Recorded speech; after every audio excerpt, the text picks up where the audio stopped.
Belum sebulan sejak tol Cipali diresmikan, lebih dari 30 kecelakaan terjadi di ruas tol ini. Sebagian besar kecelakaan terjadi karena kelalaian pengemudi saat berkendara.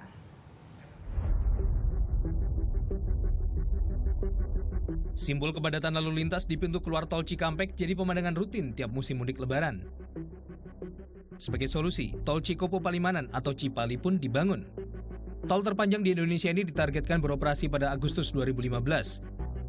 Namun 13 Juni lalu, tol ini diresmikan dan langsung dibuka untuk umum. Belum sebulan beroperasi, lebih dari 30 kecelakaan terjadi di ruas tol Cipali. Namun minimnya fasilitas di tol Cipali dibantah pemerintah. Yang ada, kecelakaan terjadi karena minimnya pengenalan medan oleh para pengendara. Ya, termasuk misalnya mobil dereknya, ambulansnya, rumah sakit rujukannya, semua sudah lengkap, jadi reoperasi. Memang itu faktor human error pengemudinya. Mungkin pada kilometer 178 apa gitu, yang merupakan titik-titik kelelahannya pengemudi.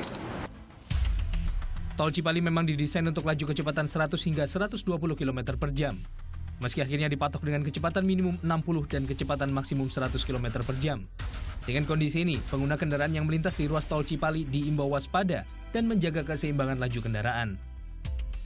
Dibangun tahun 2011, tol sepanjang 116 km ini melintasi 5 kabupaten di Jawa Barat, yaitu Kabupaten Purwakarta, Subang, Majalengka, Indramayu, dan Cirebon, dengan pembebasan lahan seluas 1.000 hektar lebih. Biaya investasi untuk pembangunan tol ini mencapai 12,5 triliun rupiah dengan biaya konstruksi hampir 8 triliun rupiah. Sehingga total pembangunan tol Cipali sekitar 20 triliun rupiah. Pemegang konsensi tol Cipali selama 35 tahun adalah PT Lintas Marga Sedaya. 45% sahamnya adalah milik nasional dan 55% milik negara jiran Malaysia. Ruas tol Cipali dapat menampung 25.000 kendaraan per hari. Jika badan jalan digunakan, kapasitas tol bisa mencapai 80.000 kendaraan per hari. Kapasitas maksimal inilah yang akan digunakan saat arus mudik nanti. Dengan beroperasinya tol Cipali diperkirakan titik kepadatan lalu lintas mudik akan bergeser ke Pejagan, karena pemudik dapat meneruskan perjalanan hingga tol Palimanan Kanci dan tol Kanci Pejagan. Pemerintah mengklaim keberadaan tol Cipali memangkas jalur Jakarta Brebes hingga 40 km. Tim Liputan melaporkan untuk NET.